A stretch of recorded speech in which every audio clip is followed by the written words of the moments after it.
Hey everyone. So in today's video, we are going to be talking about Mount Rushmore, as this is located right next to the Crazy Horse Memorial. So without further ado, I am just going to jump right in here.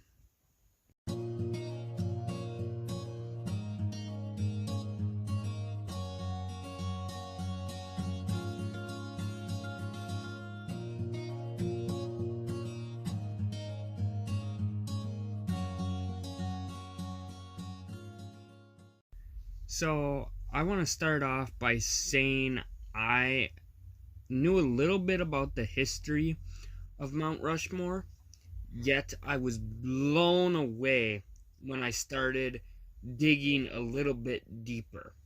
So, for those who don't know, the main sculptor to Mount Rushmore actually was involved with the KKK. And many describe the sculptor as having a bombastic and egotistical personality even from a young age. And in 1915, he began working on the biggest project ever for the Daughters of the Confederacy. So the group's primary goal, from what I've gathered, after the Civil War, the North was building monuments dedicated to the Civil War and memorials, and the group's primary goal was to even the score and build some monuments of their own down south. Many of which those statues back in 2020, following the death of George Floyd, many of you may remember, were either destroyed, removed, or a lot of people were urging for their removal. Perhaps the greatest dismantling of the Confederacy since the Civil War. In Richmond, Virginia, in Birmingham, Alabama, Confederate statues removed or protests demanding their removal. New Orleans. We're all going to bring the movement forward. Jacksonville, Florida. Across the country, it is a direct extension of the protests against racism after George Floyd's death. I think what's happening right now in the present moment is that people are really beginning to understand what we mean by the structures of white supremacy. While some argue the monuments honor Southern ancestors, Leisha Brooks of the Southern Poverty Law Center says most went up either early in the 20th century or during the Civil Rights era, as racist groups like the Ku Klux Klan flexed their muscle. So, without hesitation, the sculptor did accept the job, which was to create a monument to the Confederacy on Stone Mountain, located outside of Atlanta, Georgia. And it was during this job that the sculptor was introduced to the KKK, as a silent movie titled The Birth of a Nation was a movie about the Civil War with the KKK rescuing the South. And an Atlanta theater donated its entire box office proceeds from the movie to the monument, making it so the KKK was one of the biggest founders, and as a result, a Klan altar was added to the base of the monument. So, from 1915 to 1923, the sculptor attended Klan rallies, served on Klan committees, and tried to keep the peace during leadership disputes, all while continuing his work on this monument. Now, the sculptor himself was known as a racist prior to all of this, as he was known for just random outbursts, and there's records showing that he called immigrants slippered assassins and warned that America was becoming an alien scrap heap. And it is believed because of this, the KKK just made his ego get even bigger. And in February of 1925, after 10 years of work, the sculptor was fired, as the Daughters of the Confederacy accused him of being disloyal, having an offensive ego, shocker, using an excessive amount of money and giving notoriety from himself to the monument.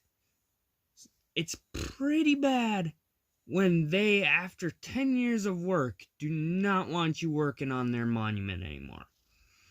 Upon being fired, the sculptor threw a fit of rage, destroyed all of his models on the monument, and then fled Atlanta before the cops could charge him with the destruction of private property. Well, this is where Mount Rushmore comes into play. A few months prior to this, the South Dakota state historian, Doane Robinson, had reached out wanting the sculptor to create what is now known as Mount Rushmore. And I was really amazed to learn this fact. Personally, I gotta say, I never had any interest in seeing Mount Rushmore. But if they would have done this plan originally, I probably would have wanted to see it. Originally, the historian wanted to carve Lewis and Clark, their guide, Sacagawea, Buffalo Bill Cody, and the Lakota chiefs, Red Cloud and Crazy Horse. And having recently been fired from this other monument, the sculptor saw this as an opportunity to just make a national statement and get back. So the sculptor claimed that those 4 people were too specific and he wanted to make it broader.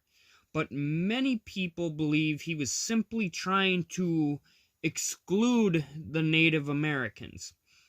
And to further support this theory, he actually continued negotiating with Robinson until the 4 presidents were picked out, 2 of which were slave owners themselves, but all 4 are considered racists by Native Americans. For many Americans, the Mount Rushmore National Memorial in the Black Hills is an inspiring destination, a shrine of democracy.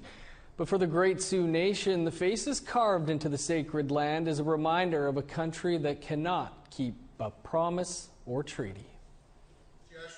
Cheyenne River Sioux Tribe Chairman Harold Frazier is calling for the removal of the American presidents carved into the sacred hills. In a statement, Frazier said Lakota see the faces of the men who lied, cheated, and murdered innocent people whose only crime was living on the land they wanted to steal.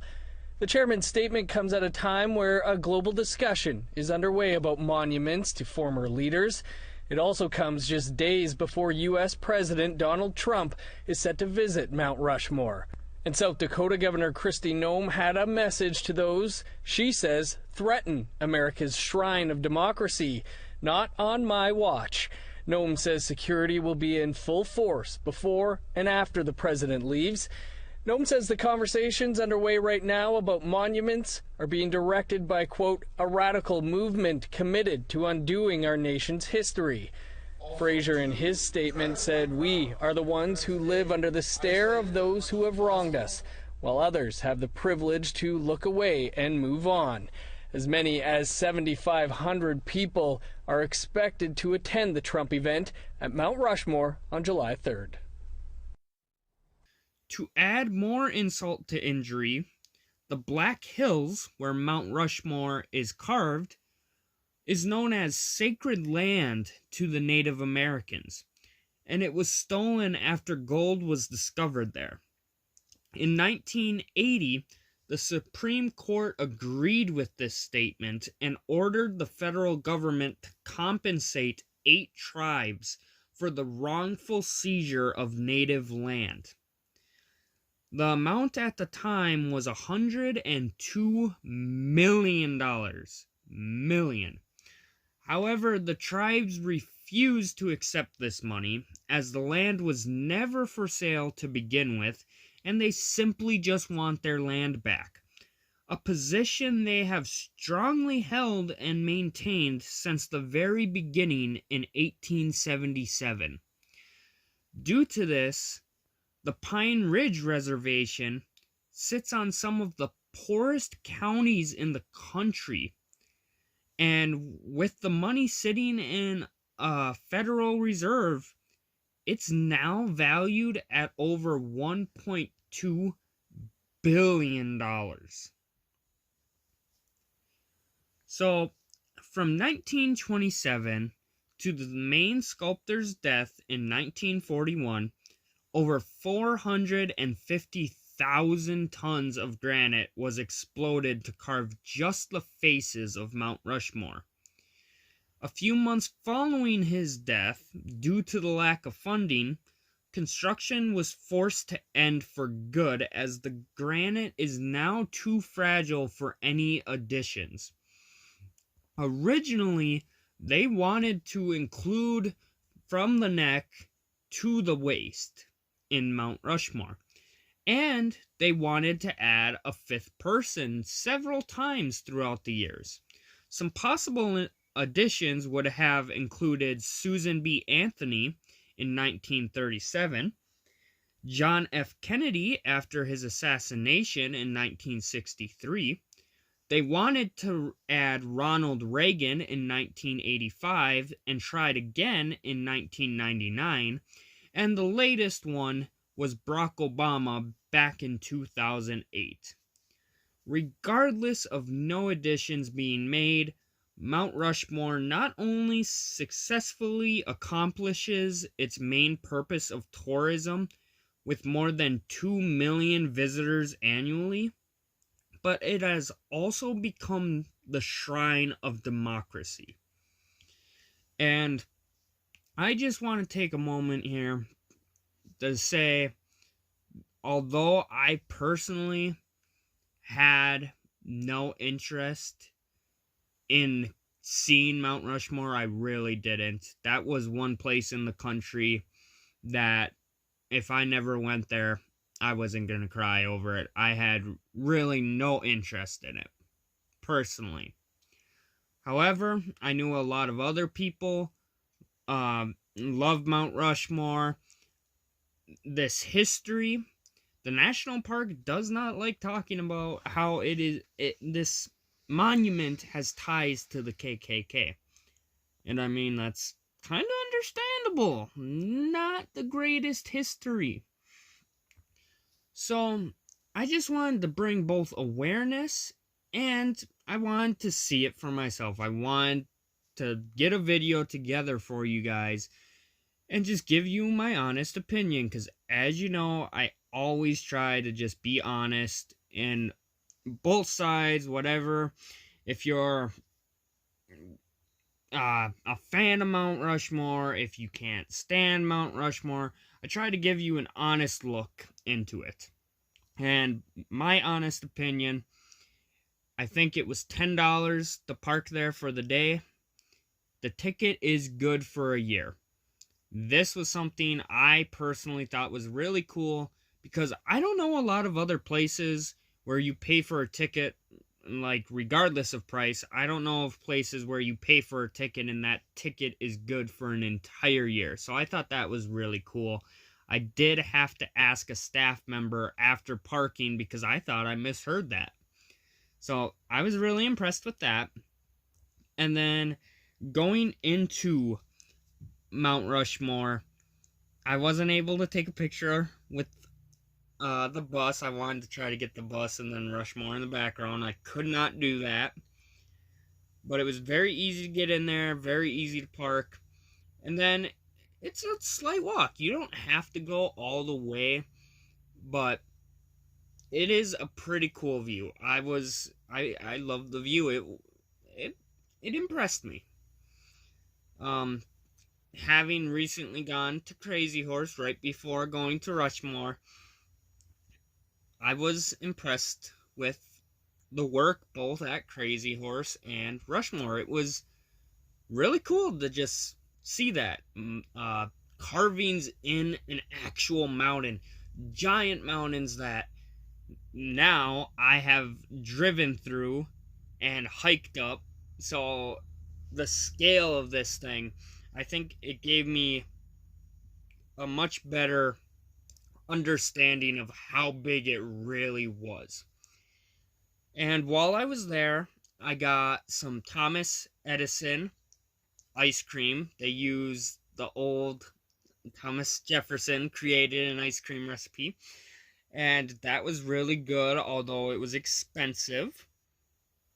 I did the hiking trail. That was pretty short, but it offers some amazing views, and I definitely recommend it if you are going to Mount Rushmore. Do the hiking trail, worth it.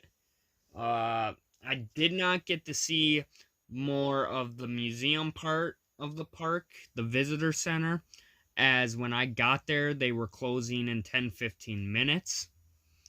So you can go in there. I don't think I got any pictures. They just have some bigger sized models of like the heads and whatnot in there. It was pretty cool to see, but like I said, it was more of a I'm going in 30 seconds, a minute, I'm out. And they were closing. So other than that, I did try buffalo because personally I'm not a big meat eater. I'm not a fan, but I heard that buffalo bison, it is amazing and it's 1,000 times better than cow, better than beef. So I had to try it there. It was actually the burger itself was a great price, actually, not pretty good. It was great because you got not only the burger with all these toppings on it, you had the entire plate filled with fries. And oh my god, I took one bite of that burger. It was amazing. I'm kind of craving bison talking about it again. I'm actually wearing a bison shirt right now, my Yellowstone shirt. So yeah, that was a good burger. I'm kind of craving it now.